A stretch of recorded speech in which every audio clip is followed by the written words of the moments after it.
بزدل اسرائیل نے غزہ کو میدان کربلا بنا دیا، کھانا بند، پانی بند، بجلی اور گیس بھی بند کر دی۔ صہیونی حکمرانوں نے یزیدیت کی یاد تازہ کر دی۔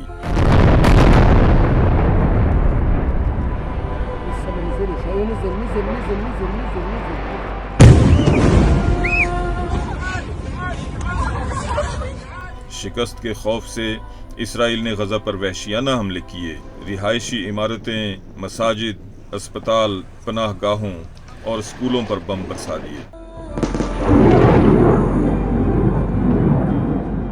غزہ اور مغربی کنارے پر آباد علاقوں میں کیمیکل اور بارود کی بو پھیلی ہے، سانس لینا محال ہے، دور دور تک ملبے کے ڈھیر پڑے ہیں، خاندانوں کے خاندان شہید، لاشوں کو کندھا دینے والے بھی کم پڑ گئے۔